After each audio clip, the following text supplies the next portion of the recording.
अब आप सुने पीपल पथवारी की कथा कहानी। एक बुढ़िया थी, उसने अपनी बहू से कहा, तू दूध दही बेच के आओ। वो बेचने गई तो रास्ते में औरत पीपल पथवारी सींच रही थी। उनको सींचता देखकर बहू ने पूछा कि तुम यह क्या कर रही हो? औरत बोली कि हम पीपल पथवारी सींच रही हूँ, इससे अन्न और धन होता है। 12 बरस का बिछड़ा हुआ पति मिल जाता है। तो बहू बोली, ऐसी बात है तो तुम पानी से सींचती हो तो मैं दूध से सींचूंगी। गुजरी बहू रोजाना दूध दही बेचने नहीं जाती। वो रोजाना दूध को पीपल में और दही पथवारी में सींचती है। सास दूध दही का दाम मांगती है तो कह देती है, महीना पूरा हो जाने पर लाकर दूंगी। महीना पूरा हो गया। पूर्णिमा के दिन बहू पीपल पथवारी के पास जाकर बैठ गई। पथवारी ने पूछा, तू मेरे पास क्यों बैठ गई? बहू बोली कि सासू दूध दही का दाम मांगी है। पीपल पथवारी बोली कि मेरे पास क्या दाम रखा है? यह भारा डिंडा पान पथौरा, इसको ले जा।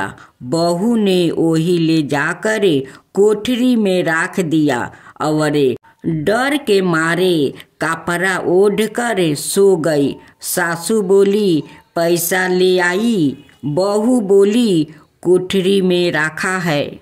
सासू ने कोठरी खोल के देखी तो देखा हीरा मोती जगमगा रहा है। सासू बोली, बहू इतना धन कहाँ से लाई है? बहू ने आकर देखा तो सच में ही धन भरा हुआ है। बहू ने सास को सारी बातें बता दिया। सास ने कहा, अब की महीना में मैं भी पथवारी सींचूंगी। महीना आ गया। सास दूध दही तो बेचे आती, हंडी धोकर पीपल पथवारी में चढ़ा देती। आया कर बहू से कहती, मेरे से दाम मांगे। वो कहती, सासू जी कोई बहू भी दाम मांगती है? मगर सासू कहती है, तू मांगे। बहू बोली, सासू जी पैसा ले आओ। तो सास पीपल पथवारी के पास जाकर बैठ गई। पीपल पथवारी ने सास को पान पथौरा भरे ढिंढरा दे दिया। उसने ले जाकर कोठरी में रख दिया। बहू ने खोल कर देखा तो उसमें कीड़े मकोड़ा बिलबिला रहा है। बहू ने कहा, सासू जी यह क्या? सास ने आकर देखा और बोलने लगी, पीपल पथवारी बड़ी दोगली पटपीठन है। इसके तो धन दिया और मुझको कीड़ा मकोड़ा दिया। तब सब कोई बोलने लगे कि बहू तो सत्य की भूखी सच्ची थी, तुम धन की भूखी थी।